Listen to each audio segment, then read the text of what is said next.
Space was a lost passion. Man had orbited the Earth, walked on the moon, driven on it years later, and taken photos of planets billions of miles away. We'd launched satellites relaying information about the clouds, the land, and the air. We returned samples from 238 million miles away and built space stations that let us live amongst the stars. And yet, Americans faced bigger problems on the ground than in the sky. Public support had waned, and generations anchored in the space race had left their childhood fantasies behind for a decade of paranoia, distrust, and war. The final frontier had been conquered. President Reagan knew this. Maybe it was the Hollywood dramatics in his blood, but the 40th President of the United States needed to revive what once sustained his country. He needed someone who represented what Kennedy had sought 21 years before. Someone who could remind the American people that space, this endless ladder, still waited to be climbed. Reagan's savior couldn't be another astronaut. What was one more face behind a tinted shield? It had to be a private citizen. It couldn't be a celebrity or a person of privilege either. It'd create one more platform Americans felt they couldn't climb. No. Reagan needed someone normal, ordinary, an indistinguishable hero. Today I'm directing NASA to begin a search in all of our elementary and secondary schools and to choose as the first citizen passenger in the history of our space program, one of America's finest, a teacher.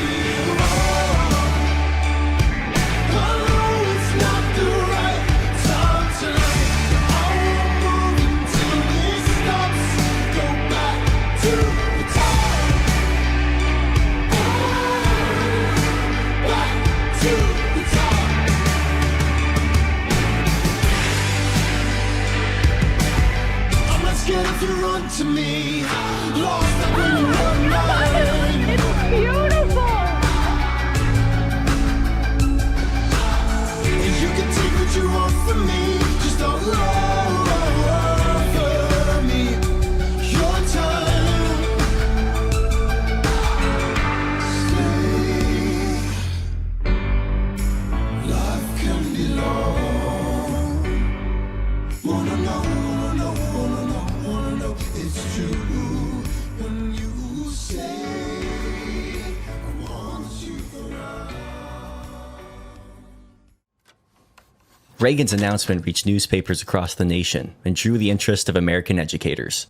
By the February 1st, 1985 submission deadline, NASA received roughly 10,000 applications. 24 hours later, the number reached 11,000 as the last stragglers filtered through the Postal Service. One of those final applications belonged to Krista McAuliffe, a 36-year-old history teacher at New Hampshire's Concord High School. Like many Americans her age, Krista grew up with the space race. She remembered seeing the first American satellites launch. Years later, she'd watch alongside millions as Alan Shepard, himself with ties to New Hampshire, became the first American in space in 1961. As these moments ingrained themselves in her head, a dream took hold of her heart. She wanted to be an astronaut. But by her high school graduation in 1966, America hadn't put a man on the moon, let alone accepted a woman into their ranks.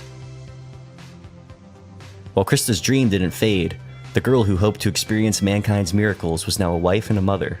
A spaceflight didn't fit into her plans. Yet Krista wasn't the only one who changed. By 1978, NASA was no longer a boys' club. They began accepting women into their program when 6 women were included in NASA Astronauts Group 8. Sally Ride, one of the class graduates, landed a spot on Challenger's STS-7 flight to become the first American woman in space. And if it hadn't been Ride, it'd have been Judy Resnick, another graduate of Group 8. The organization that once defied Krista's dreams now left the door open. All she had to do was knock. After receiving support from her husband Steve and local friends, Krista McAuliffe picked up an application. As part of an essay, she wrote, "I cannot join the space program and restart my life as an astronaut. I watched the space age being born, and I would like to participate." Each state and U.S. territory selected 2 semi-finalists to travel to Washington, D.C. for further evaluation. New Hampshire sent Bob Vayu and Krista. A week later, by July 1st, 1985, the pool was down to 10. Krista made that shortlist too. Achieving it, however, didn't just mean more interviews with NASA. It meant treks to Houston and Alabama for physical and psychological testing, briefings, and attention from the press. I'm wondering what it feels like to know that you are having a chance to become part of the world of the astronauts for a time. When I was teaching American history, I was always concerned that the military, political, and economic history was in the textbooks, but we never found out what happened to the ordinary person.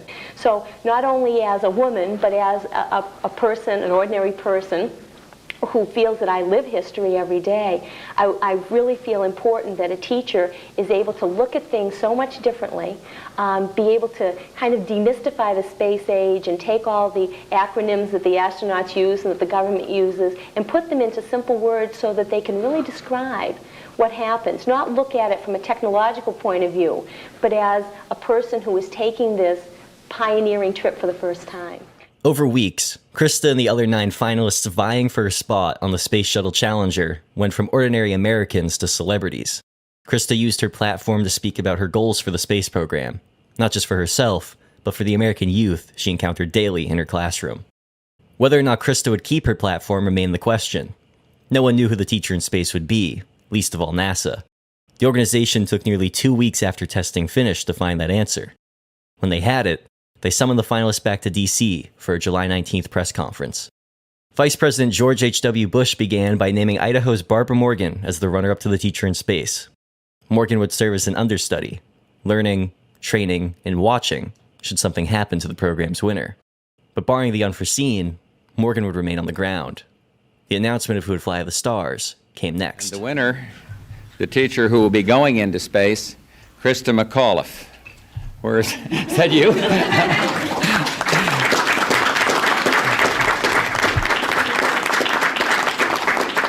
Krista teaches in Concord High School in Concord, New Hampshire. She teaches high school social studies. She's been teaching for 12 years. She plans to keep a journal of her experiences in space. She said that, and here's the quote, "Just as the pioneer travelers of the Conestoga wagon days kept personal journeys, I, as a space traveler, would do the same." It's not often that a teacher is at a loss for words. I know my students wouldn't think so. I've made 9 wonderful friends over the last 2 weeks. And when that shuttle goes, they might be one body. But there's going to be 10 souls that I'm taking with me. Thank you. That's great.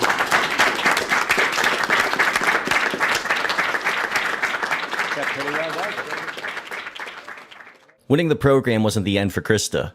First came the media tour, which had her appear on PBS News, Johnny Carson, and The Today Show. Krista shed the rank of celebrity and ascended to American hero. My family, but it was still really exciting. Has it all hit you yet? No, I don't think so. I still can't believe that I'm going to actually be going into that shuttle. It just really doesn't seem possible. Maybe when I'm on the launch pad it will. Despite the cause for celebration, some viewed the Teacher in Space program as deserving of anything but. Former astronaut Wally Schirra viewed the program's conceit as dangerous. John Glenn, who partially birthed Krista's Off for the Unknown, felt her selection was a publicity stunt. Glenn accused Reagan of sending novices like Krista McAuliffe on cosmic carnival rides for political purposes. These complaints fell on deaf ears in New Hampshire. Concord welcomed back Krista with a parade in her honor on August 6th. People from as far away as South Dakota and Michigan flocked to the city's main street to watch Krista. Festivities concluded that evening with the pronouncement that August 6th, 1985, will be known in Concord as Krista McAuliffe Day. Early August's excitement eventually gave way to reality. Krista would be leaving the city again soon, this time for Houston, to train from September to December for her planned January flight aboard the Challenger. Living without Krista wouldn't be easy for her husband, Steve McAuliffe. The two were high school sweethearts and dated through college despite the 610 miles between them. Steve had spent more of his life with Krista than not.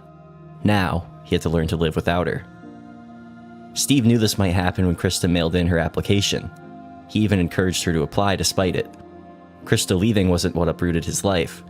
It was the fact that he couldn't follow her for the first time since 1970. My worst nightmare is that when she comes back, my mind will be forever altered and I'll be automatically doing all these chores that I've successfully avoided for 15 years. While they still had time, Krista's attention was split.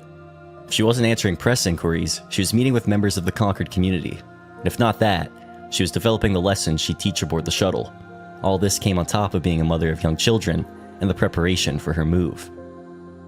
Yet despite the endless responsibilities ahead of her, Krista returned to Concord High to speak with its senior class just as the school year began.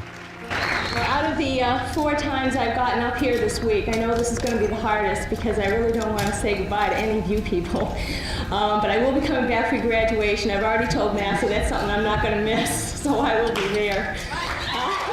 At the end of the assembly, senior class president Karina Dolcino presented Krista with a flag to take on her flight. Krista's speech to the seniors was the last time she'd see the class of '86. By September 7th, she was aboard a flight to Houston, her new home for the next 4 months. Once there, Krista met the rest of Challenger's crew. Each, like her, beat almost insurmountable odds to reach this moment. There was Richard Scobie, a Washington native who worked in bean fields to pay for his school clothes before discovering an aptitude for science and math. As a 46-year-old, Scobie now commanded a space shuttle after serving as a pilot on mission STS-41C. Scobie more than earned his promotion, even if he felt it partly came thanks to his wife. June Scobie, like Krista, was an educator, and whether planned or not, Scobie's selection proved invaluable.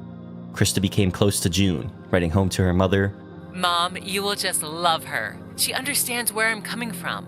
She's a teacher. I can talk to her. Regardless of Scobie's connection to education, the teacher in space wasn't a gimmick to him. No matter what happens, our mission will always be remembered as the teacher in space mission, and you should be proud of that. We're proud of it. Another member of the crew, Ron McNair, had ties to teaching. His wife Cheryl was a teacher, as was his mother. However, obtaining an equal education didn't come easy for McNair. Growing up in South Carolina, he faced discrimination at almost every level. He participated in a segregated Boy Scouts unit as a child and attended the all-black Washington Carver High School. Inopportunity never stopped McNair, though. He was his high school valedictorian, received a PhD in physics from MIT in 1976, and became the second African American to fly in space. While the 34-year-old was happy to participate in the mission, he'd hoped it'd be his last. McNair had plans to become a professor. The true courage of spaceflight is not strapping into one's seat prior to liftoff. It is not sitting aboard 6 million pounds of fire and thunder as one rocket itself away from the planet. But the true courage comes in enduring, and as Colonel Bowler said, persevering the preparation and believing in oneself. The third member of the crew, flight engineer Judy Resnick, was extraordinary from a young age. She skipped kindergarten due to her advanced intelligence, to the shock of no one who knew her, was the 16th woman in the United States to obtain a perfect score on her SAT exam. She'd eventually become the second American woman astronaut in space, and the first Jewish astronaut. What happens when you meet a man who's not in the space program and doesn't know who you are, and you say, I'm an astronaut? Does he say, you're too cute to be an astronaut. Come on, little lady, you can't be an astronaut? I just tell him I'm an engineer. In an environment of systemic sexism, she never let it define her. As Resnick once said, I'm not a Jewish astronaut or a lady astronaut. I'm an astronaut. Joining Resnick, McNair, and Scobie was their fellow Group 8 alum Ellison Onizuka. The now 39-year-old joined NASA in 1978 and waited 6 years before stepping onto a spacebound shuttle. His participation in mission STS-51C made him the first Asian American and person of Japanese origin to reach space. I enjoy the space program. I'm very intrigued by the challenge it offers, and I look forward to staying with it as long as I can. Pilot Michael J. Smith, a Navy veteran with 4,867 hours of flying time, would work alongside Scobie. Rounding out the crew was payload specialist Gregory Jarvis, an engineer gifted, like Krista, with the once-in-a-lifetime flight. They were fathers and husbands, daughters and sons. McNair, a sax player and a black belt. Resnick, a classically trained pianist and gourmet chef. Onizuka, a jokester and talented grill master. Scobie, a woodworker, and such a fan of poetry he framed High Flight in his office. They were America's finest, and now they would train to represent her. Training for Krista and Barbara meant different things than it did for their crewmates. For them, it meant drills and mock simulations. For Krista, it meant learning some of these skills and honing the lessons she'd teach aboard the shuttle. Life in Houston wasn't just red tape and paperwork, however. Krista and Barbara practiced moving in zero gravity, playing leapfrog, and giving Krista a sense of what space felt like. A month into training, Scobie gave Krista a sense of high-speed flight. At 15,000 feet, Scobie passed the jet's controls to her for 10 minutes, letting the mild-mannered high school teacher pilot a 7,000-pound aircraft. Krista called the experience her greatest thrill so far. That thrill might have fallen to second place by the end of October, when the two teachers watched Challenger blast off from Kennedy Space Center. While they shared the moment, only Krista could say she'd soon be on that shuttle, sitting in those seats and watching from those windows as she towered toward another world. But of Krista's 4 months in Houston, one moment stood out amongst the rest. It had nothing to do with shuttle launches or supersonic travel. It started with 4 words. Roll the audio, please.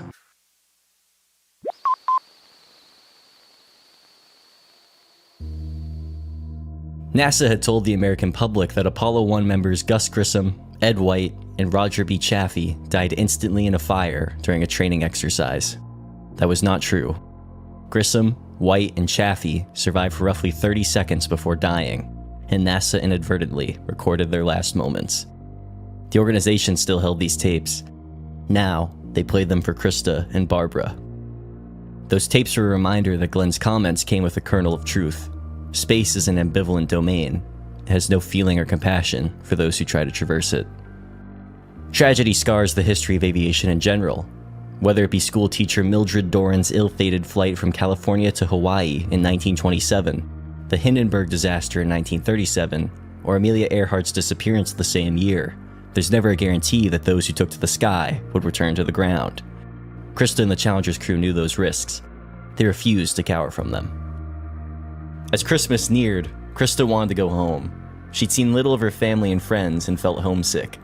This desire ran contrary to NASA's policy. They preferred to keep crewmates together in the weeks before their launch, and nothing could change their minds. Nothing except for June Scobie, who told Krista, "Let me have a word with the commander." Krista returned, and 3 days before Christmas, the McAuliffe family traveled to Foxborough, Massachusetts to watch the New England Patriots play the Cincinnati Bengals. The Patriots won due to a late-game touchdown. The stadium was electric. The players alive. Yet as offensive lineman Brian Holloway pushed through the crowd outside the team's dressing room, he was starstruck.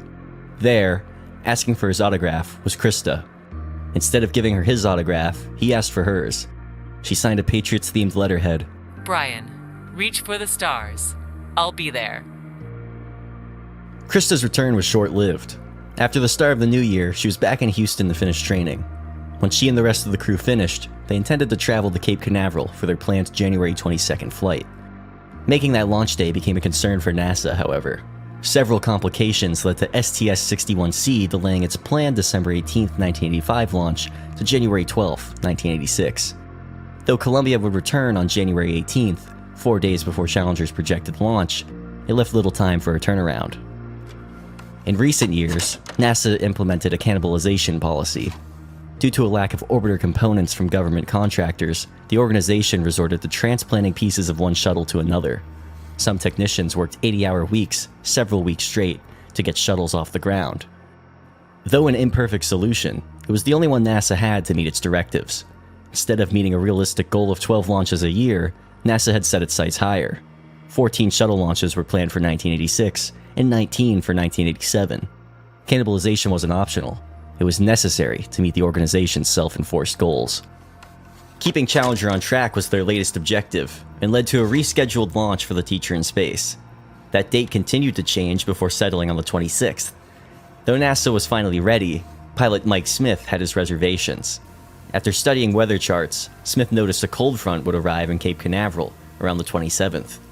Smith was so alarmed he snuck out of his quarantine in Houston and called Flow Director Mike Harrington. The weather looks terrible for next week. You've got to do everything you possibly can to install those spares, finish the work on Challenger, and get us launched by Saturday or Sunday at the latest.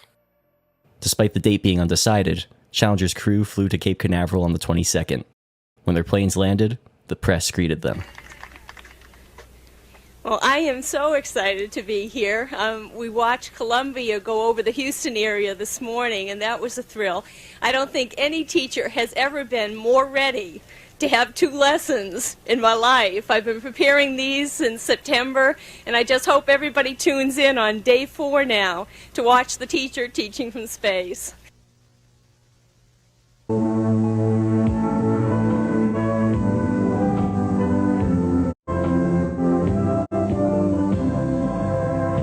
Now we have that 5-day precipitation forecast between... The party was premature. Due to a potential rainstorm, NASA canceled its January 26th launch. This cancellation ran contrary to Scobie and Smith's preferences. They prefer to fly through the rain than wrestle with the incoming cold front. Neither the commander nor the pilot would have contended with the rain had they launched on the 26th like they wanted. The storm didn't arrive until the afternoon. It was a missed opportunity. Instead, NASA pivoted to launching on the 27th. While others might have grown frustrated with the delays and the seemingly endless stops and starts, no one second-doubted the space program. As Steve McAuliffe told the press, You know, there's obviously precious cargo aboard. I don't think I'll be the least bit unhappy if they postpone it, because having met the crew and having met a lot of people at NASA, they don't postpone it unless there's a reason. And conversely, if they have a reason, they postpone it, and that's fine with me. Krista felt the strain of the postponements. She wasn't a pilot, nor could she complete a spacewalk. She was a teacher. Until they reached orbit, she was just precious cargo. Jarvis, perhaps recognizing his feelings reflected in Krista, invited her bike riding on the night of the 26th. The two traveled to the shuttle's launch pad. CBS cameras caught their journey. Their destination was a reminder that shuttle is worth the wait, and tomorrow, both of these ordinary people would live eternally. Krista wouldn't go alone. She'd bring mementos with her to the stars. Among them were the flag Concord High School gifted her and a t-shirt containing her motto. A ringing telephone came at 5 a.m. the following morning. Krista filed out of her room and met with the crew for breakfast. Each member ate steak and eggs, a staple of pre-launch breakfast since the days of Project Mercury. Another Mercury ritual, the bringing out of a cake, followed. No one in the crew dared touch it. It was bad luck, according to NASA superstition, and best left until their return. Scobie engaged in his own superstition after breakfast. Each shuttle commander before him played a card game called Possum's Fargo. 5 cards, no draw, no betting. Worst hand wins. Until Scobie won, the crew couldn't board the Astrovan and begin their trek toward the launch pad. Shortly after entering, Scobie exits the room victorious. As Challenger's crew began their ride to the shuttle, Kennedy Space Center's facilities and surroundings filled. Family, friends, relatives, and reporters from near and far gathered to watch the teacher in space. NASA aimed to give them a show, and the crew boards around 7:30. Minutes later, the hatch closed, sealing the crew inside and igniting a waiting game. Slowly, that wait for those watching back at Concord High felt longer than usual. They were right. Despite the hatch's closure, an error stated it was neither locked nor latched. A tech team arrived to unscrew the bolt, but stripped it instead. A maintenance van left to fetch a drill, only to find the drill's battery dead. Scobie had suspected the error was a glitch, and though he understood NASA's caution, every minute and now hour they wasted was another blow to their chances of taking off.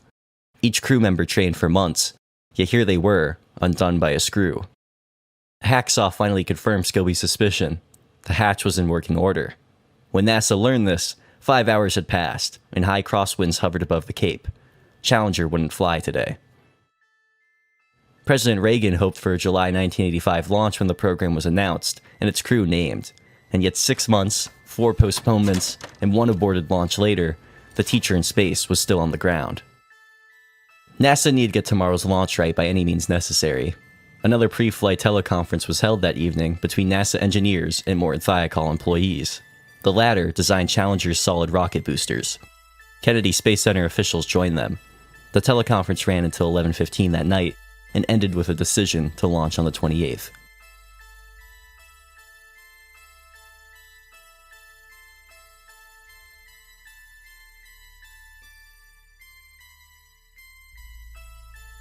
It's 6:18 a.m.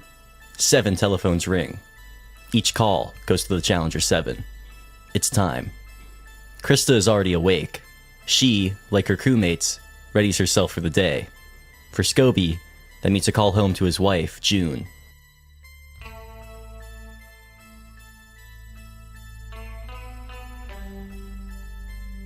Shortly after, the astronauts meet for breakfast before leaving.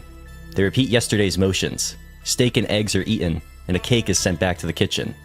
Hours from now, June Scobie will walk into the kitchen and find the cake untouched. Outside, the cold front Smith feared finally bears down on the Cape. Members of the ice team tried to fight the effect of the chill during their inspection that morning, but it was too late. Icicles hang from railings and pipes like glue and dazzle like glass. It's 7:18. The crew is fed and a 10-minute briefing begins. Those in charge alert Challenger's crew to the cold front, but no one tells them of any potential negative effects the weather might have on the shuttle system. 1,135 miles away from the Cape, students at Concord High School flood the building. Their day will start with an uncontainable excitement and end with Principal Charles Foley allowing them to go home early. It's 7:48. With Scobie scoring a win in Fargo's Possum, the crew loads onto the Astrovan. As crew members walk toward the vehicle, they wave to the press and their cameras.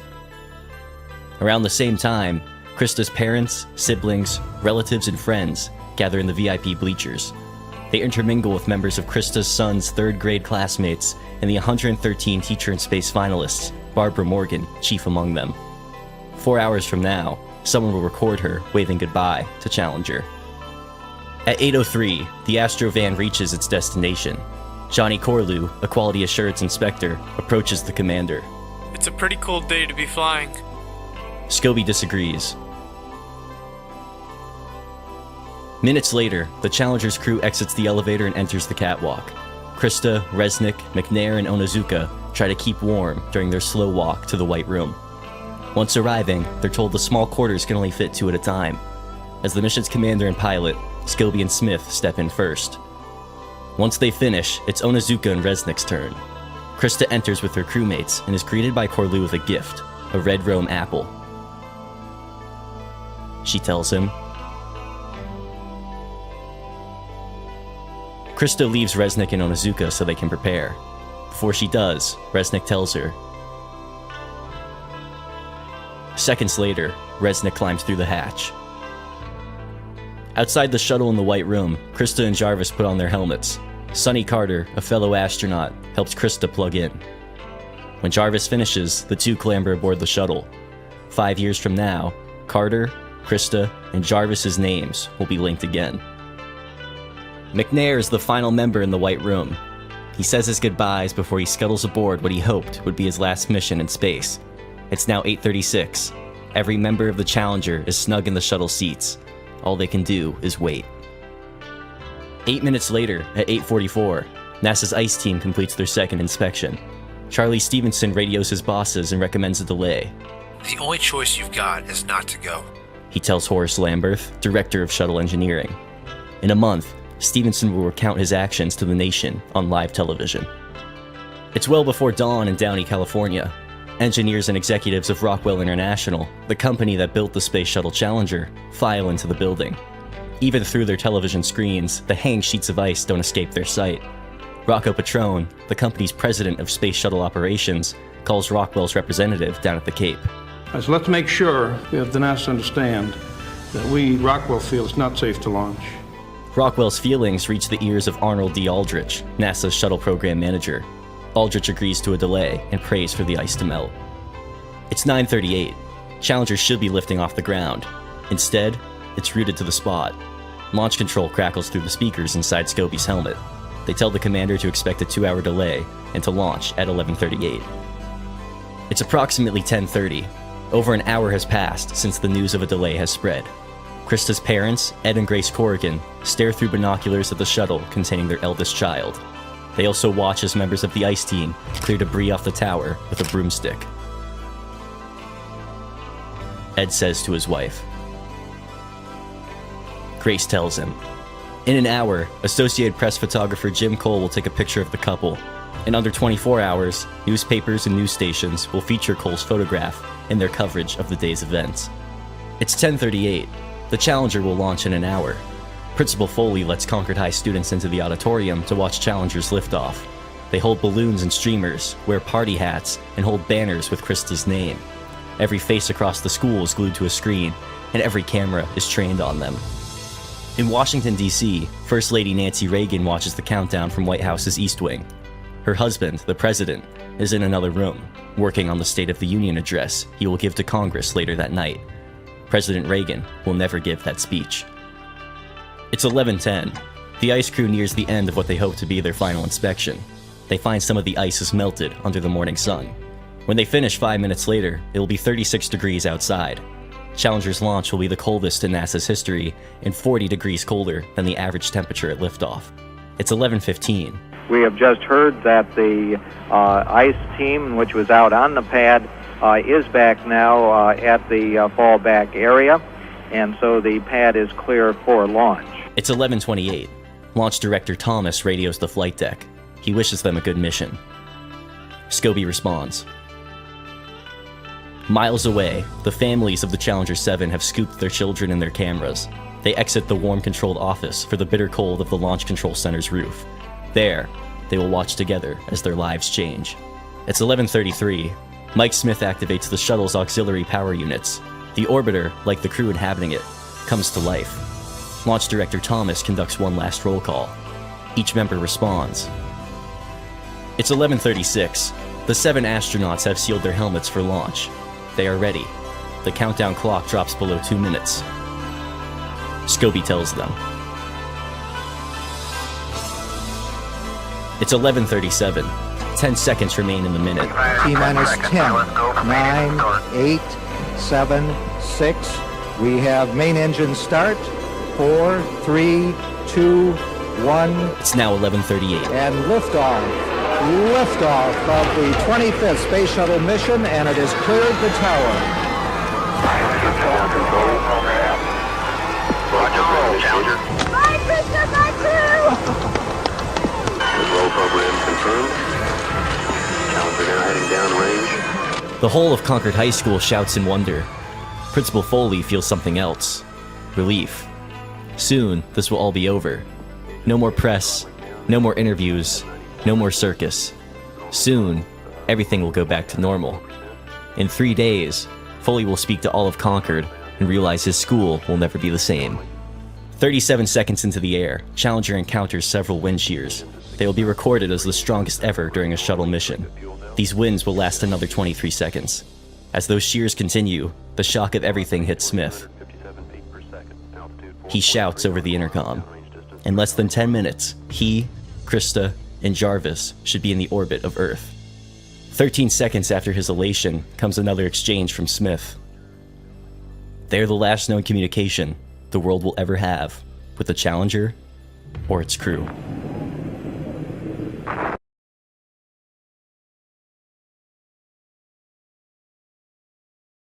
Flight controllers here looking very carefully at the situation.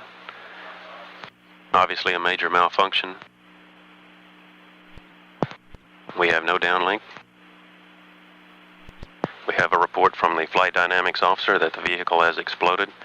Flight director confirms that. We are looking at checking with the recovery forces to see what can be done at this point. Contingency procedures are in effect. We will report more as we have information available. Again, to repeat, we have a report relayed through the flight dynamics officer that the vehicle has exploded. We are now looking at all the contingency operations and awaiting word from any recovery forces in the downrange field.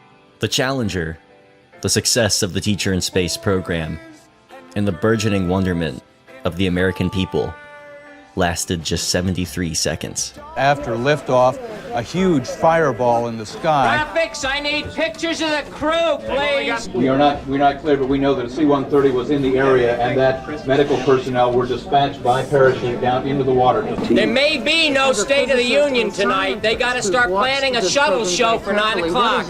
It was there, then it was gone, leaving every man, woman, and child staring at a television, traumatized and in disbelief. Houston, for the last 4 or 5 minutes, the audio channel from Mission Control has been silent. Not a single word has been spoken while the rescue efforts, if there are any to be made, are underway. President Reagan understood the confusion, canceled his State of the Union address that night, and spoke to the American people. I know it's hard to understand, but sometimes painful things like this happen. It's all part of the process of exploration and discovery. It's all part of taking a chance and expanding man's horizons. The future doesn't belong to the faint-hearted. It belongs to the brave.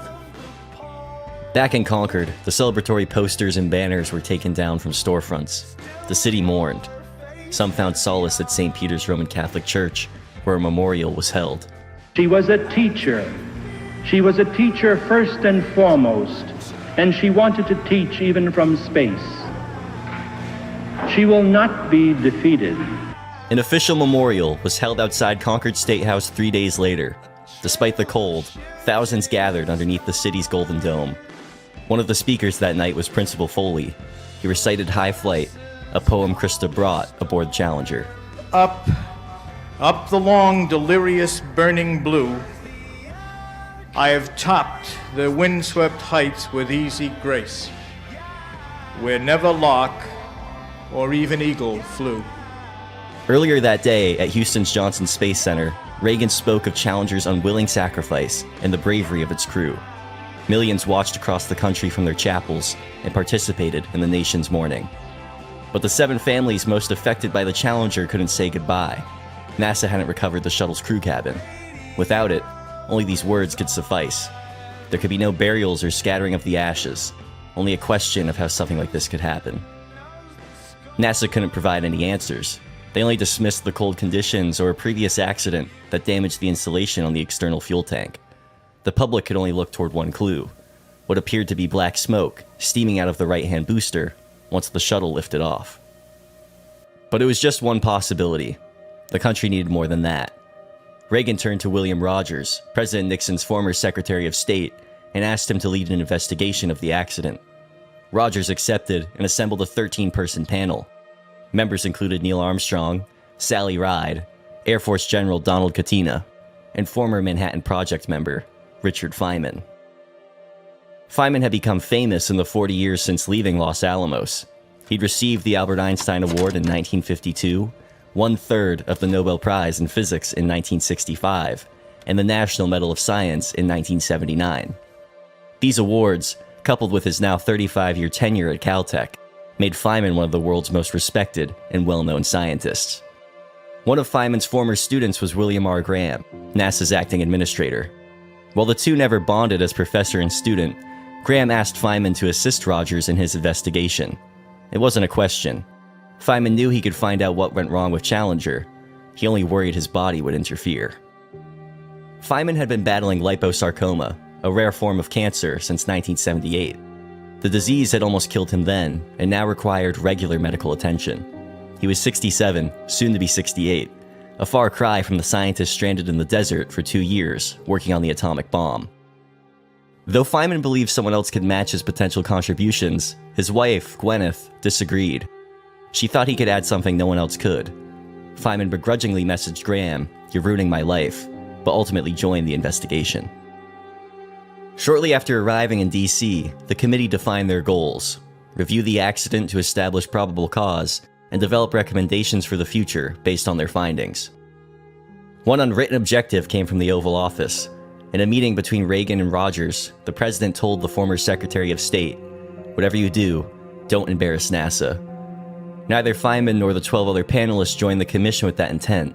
They just wanted the truth, whatever it might be. The first person to assist them in their search was Graham. During his first testimony, Feynman's former pupil told them, "You can be certain that NASA will provide you with its complete cooperation." Following Graham were the scientists underneath him. Each buried the panel and the science behind the shuttle, explaining what does what and what goes where. It was a parade of rehearsed facts and acronyms. When Feynman wasn't conducting interviews with the commission or receiving chemo treatments at a DC hospital, the professor spent his time at NASA's headquarters. He talked with its staff away from the panel in search of something unvarnished. When Rogers heard about the physicist's conversations, he ordered Richard Feynman to be barred from the building. Rogers' problem was Feynman already found a string to pull. During his conversations with NASA's staff, the professor found a disparity between the management and the engineering team. Management estimated a shuttle's chances of exploding were 1 in 100,000. NASA's engineers gave a different answer than their bosses, putting the odds at 1 in 200. Why the difference? That's what Feynman didn't understand. Having experience with the government, he rationalized the disparity stemmed from what those in charge wanted to be done and what those on the ground knew was realistic. To management, nothing had gone wrong on any other shuttle. Challenger's fate was a freak accident, not the result of repeatedly ignored warning signs. 3 days into the investigation, these warning signs surfaced to the public. On February 9, 1986, the New York Times reported that NASA knew about possible malfunctions within their shuttles. The fear was these flaws could lead to the loss of vehicle, mission, and crew as far back as 1982. One feature NASA had been repeatedly warned about was failures stemming from sealing issues. Every scientist in the country knew what that meant. Potential problems with the shuttle's O-rings. But while NASA's secrets came to light, Feynman sat in the dark. Graham invited his former professor to a private screening of The Dream is Alive. The documentary detailed STS-41D and STS-41G's time in space. It captured everything from the shuttle's launch, its view of Earth from the cosmos, and the capture and repair of a satellite. The footage gave Feynman a first-hand study of Resnick and Scobie in particular. Before, they were names and faces, aspects of an equation Feynman had yet to solve. But in the film, they were smiling, laughing, alive. I could see that the accident was a terrible blow, Feynman wrote. To think that so many people were working so hard to make it go, and then it busts, made me even more determined to help straighten out the problems of the shuttle as quickly as possible. After the film, Feynman received another invitation, this from fellow panelist General Donald Katina. Katina and Feynman had become close during their brief time together, so when the general invited the physicist to his home for dinner, Feynman thought nothing of it. The invitation, however, was more than a shared meal between friends. Earlier that week, Katina secretly received a document from Sally Ride. It displayed two things. The first featured the air temperatures at previous launches. The second showed the resilience of O-rings inside the rocket boosters at various temperatures. And though Katina bore the rank of general, he was also an MIT graduate, receiving a Master of Science degree. Katina knew what Ride's sheet meant. The rubber O-rings featured in Challenger and other NASA shuttles cannot expand at colder temperatures. Should the O-rings fail, hot gas and soot flow past the primary O-ring, carry upward, and create an explosion. Ride entrusted Katina with the secret, but it came at a cost. She still worked for NASA. Had she gone public, she'd lose her job. As a government employee, Katina understood. He couldn't leak the information either. But someone else, someone unaffiliated with the government could. Someone like Feynman. After their meal, Katina gave Feynman a tour of his home. This tour led them to the general's garage. Katina stopped in front of the popped hood of his Opel GT, the latest vehicle of his amusement. But the scene set, Katina said aloud, "Professor, I have O-rings in this engine, and they leak when it's cold." Feynman, like Katina, didn't need something so obvious spelled out for him.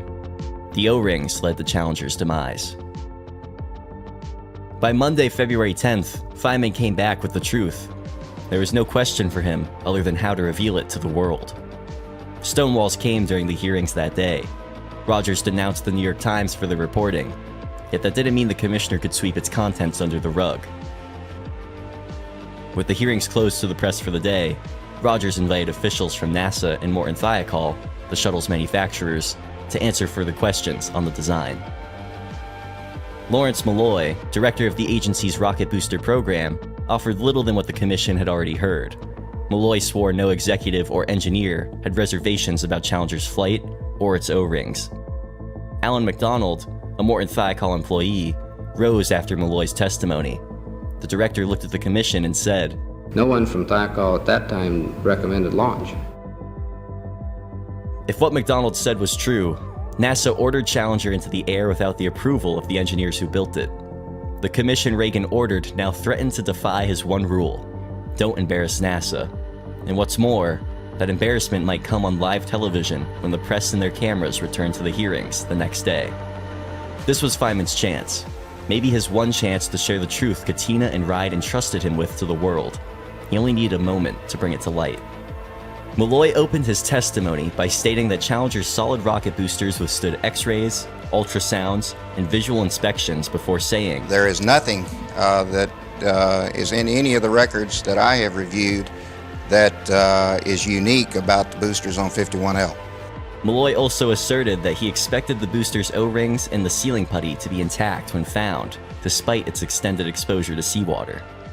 No one pressed the question following this claim, allowing Feynman his moment. This rubber thing that's put in, the so-called O-ring, that's supposed to expand to make contact with the metal underneath so that it makes a seal. Is that the idea? Yes, sir, in the static condition. Malloy agreed with Feynman's assessment and repeated the need for resiliency. The professor concluded his probe by stating, and if this material weren't resilient for, say, a second or two, that would be enough to be a very dangerous situation. Malloy again agrees. Save for 3 comments, Feynman said nothing for the next hour. During this time, he takes a scale model of Challenger and uses a pair of pliers to pull a piece of rubber from its O-rings. Realizing the temperature of the ice water beside him mirrors the 36-degree temperature of Challenger's launch, Feynman drops the rubber into the cup. Assuming he, Ride, and Katina are right, it will no longer retain its form and prove that Challenger's O-ring had none of the resiliency Malloy maintained was a necessity. Just as Feynman prepared to showcase his demonstration, Katina, seated to his left, tells him, "Not now." Malloy was still talking. This couldn't be mired in the minutia. It had to be a moment. Finding that moment proved difficult. As Malloy neared the end of his testimony, Rogers asked for a 10-minute recess, after which Malloy would leave and Richard C. Cook would take the stand. The commission adjourned, and Feynman's moment seemed lost. When the commission reconvened, Cook waited in the wings. But before he approached the stand, Rogers announced that Dr. Feynman had a comment he'd like to make to Malloy. Oh, I took the stuff that I got out of your seal, and I put it in ice water. And I discovered that when you put some pressure on it for a while and then undo it, it maintains, it doesn't stretch back, it stays the same dimension. In other words, for a few seconds at least, and more seconds than that, there's no resilience in this particular material when it's at a temperature of 32 degrees. I believe that has some significance for our problem.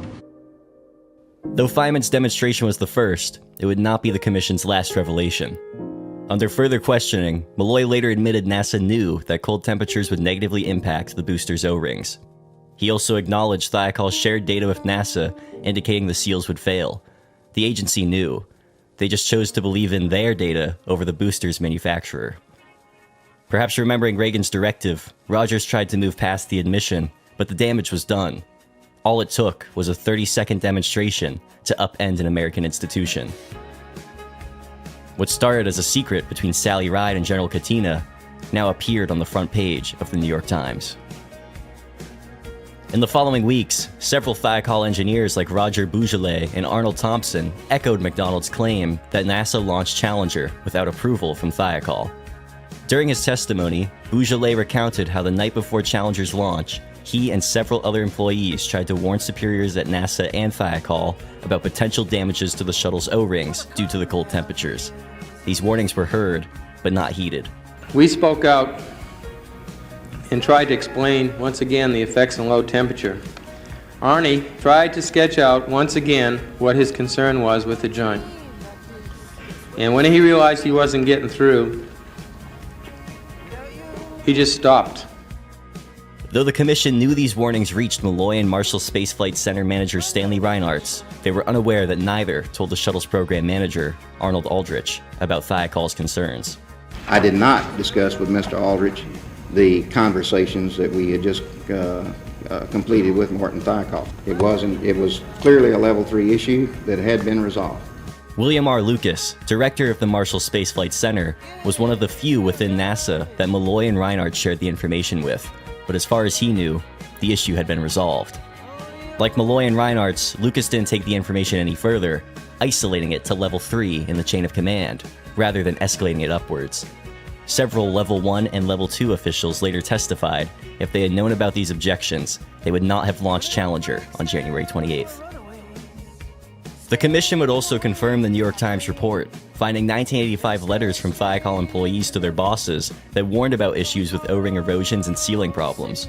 Bougielet ended his July 31st, 1985 letter by saying, It is my honest and very real fear that if we do not take immediate action to dedicate a team to solve the problem with the field joint, then we stand in jeopardy of losing a flight along with all the launch pad facilities. Other findings reveal that NASA managers knew about flaws in the design as far back as 1977.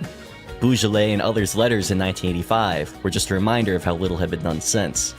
And while NASA had imposed launch constraints to protect the O-rings in July 1985, Malloy continuously waived these constraints without communicating its existence to his superiors. Away from the commission, the search for Challenger's crew cabin was still ongoing, but not for long. On March 7th, Navy divers found the cabin 21 miles northeast of Cape Canaveral and 87 feet underwater. Once recovered, 7 families could finally say goodbye. Shuttle parts surfaced over these coming weeks, including debris from the right solid rocket booster joint. Contrary to Malloy's belief, both Challenger's primary and secondary O-rings were eroded. Back in DC, the commission approached its end. During their final meetings, they continued to interview high-ranking officials from NASA and Thiokol, but the conclusion was clear. Challenger and the loss of its 7 astronauts was avoidable. NASA and Thiokol were culpable. To what degree they could be blamed led to a disagreement between the commission's members. Feynman felt the agency needed to postpone all shuttle launches until it resolved the issues that led to Challenger's demise. Many of the commission's other members matched Feynman's criticism, but felt there was no need for NASA to suspend its plans or receive less funding. One member Feynman especially clashed with was Rogers, who once told Neil Armstrong during a break between meetings, "Feynman is becoming a pain in the ass." That sentiment grew during the committee's last weeks. Rogers wanted a 10th and final recommendation, asking the Reagan administration to continue supporting NASA despite its errors. The suggestion bothered Feynman, as he'd find out several commission members knew nothing about a proposed 10th recommendation, let alone supported it. Frustrated by the experience and the continual tweaking of Feynman's written contribution to the report, the physicist wrote a telegram to Rogers.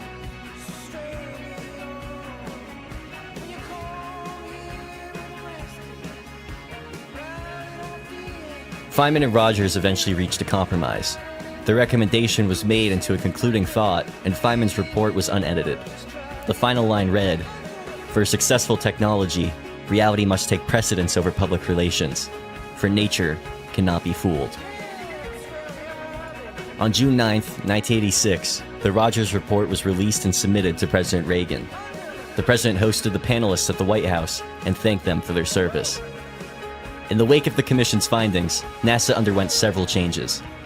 Graham was ousted as NASA's interim administrator and replaced by James Fletcher. Others would leave as well. William Lucas retired from NASA on June 4th, 1986, several days before the report reached the public. Stanley Reinhardt followed in his footsteps in November. Malloy, maybe the most obvious target for the public's attention, was demoted to a lesser job within the organization before quitting it altogether in July. Similar demotions came from Thiokol higher-ups. Gerald Mason, one of the Thiokol managers who supported launching on January 28th, also retired early. Aside from being reassigned or retiring, none of the Thiokol or NASA employees who approved Challenger's launch faced any punishment. Life and time eventually resumed around the world. The news latched onto other stories, and the public found new heroes. But Concord never forgot.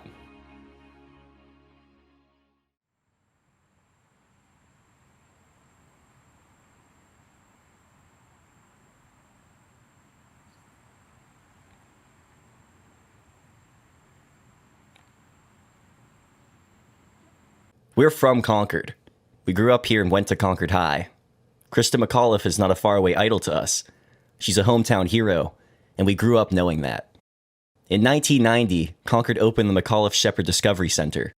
Nearly 20 years later, in 2009, the city finished the Krista McAuliffe School. You could still feel Krista in Concord, even if it's been 40 years since she rode down Main Street. When you watch every memorial, celebration, and reflection on the Challenger, you'll find a recurring sentiment. The Challenger's crew wouldn't want their loss to come at the expense of the future. They want us to keep trying, to keep exploring, and to probe further into the unknowable darkness. The Challenger's loved ones know and have. These 7 families, bonded by the unimaginable, united to create the Challenger Center in 1986. Several of these family members continue to work with the center, with June Scobie still serving on its board of directors today. The nonprofit has reached 6 million students worldwide and has built 35 centers to further its message. Barbara Morgan, the backup of the Teacher in Space program, stayed with NASA and fulfilled Krista's promise, graduating from NASA's Astronaut Group 17 in 1998 and participating in STS-118 in 2007. Grace Corrigan, Krista's mother, did what she could as well, speaking to students, teachers, and citizens nationwide about her daughter's ideals and dreams. She did make a difference, and she made a difference for teachers and for schools. She kept doing so until her passing in 2018. Those who suffered the most kept fighting. But you, me, our government, everyone who could forget did. NASA's last space shuttle mission was in 2011. They haven't sent an astronaut to the moon in over 50 years. Though there are plans to remedy that, returning somewhere we've already been is as much as we dare to dream. For the average person, space is now a lost passion. Maybe space goes nowhere. Maybe it's a frivolous venture for a world faced with problems that only continue to mount. But we still have a chance, as humans, to put our imprint onto that emptiness. We have the time, the resources, and the ingenuity to go further and faster. What we need to determine is who will hold the reins. Will it be the elite? Will we let the stars become something only a select few can reach? Or will it be me, you, us, the normal people who look at the night sky and dream of one day touching its face? If we were to have another pioneer, like those who traveled west in the Conestoga wagons, and if we were to have another hero, like those who braved space, they must help people. They must laugh. They must love and be loved. They must appreciate the world's natural beauty. They must be curious and seek to learn who we are and what the universe is about. They must rely on their own judgment and moral courage to do right. They must care about the suffering of their fellow man. They must try to protect our spaceship Earth and teach their children to do the same.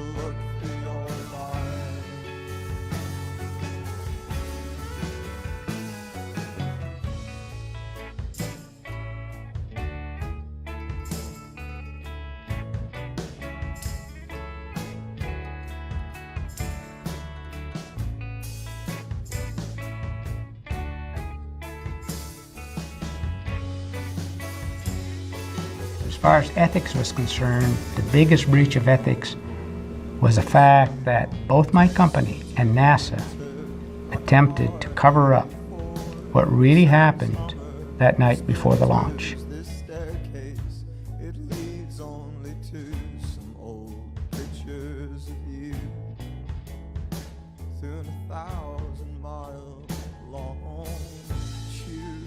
From an organization which had such a reputation in the country that it was hard for us to find it out in a sort of emotional way, as to have to come around and say that the Wizard of Oz, which everybody respects, has nothing behind it.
at the Dr. Ronald McNair Life History Center, where an innovative aviation camp is underway, aiming to inspire young minds towards aviation and STEM careers. And I heard you're on Atkins as well.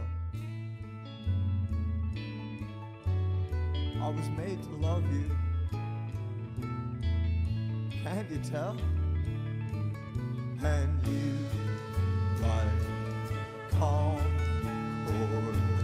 High came, a light blue sleeper, and I laid dead or twitching for most of the night. But I know that you'll be there. The Sandman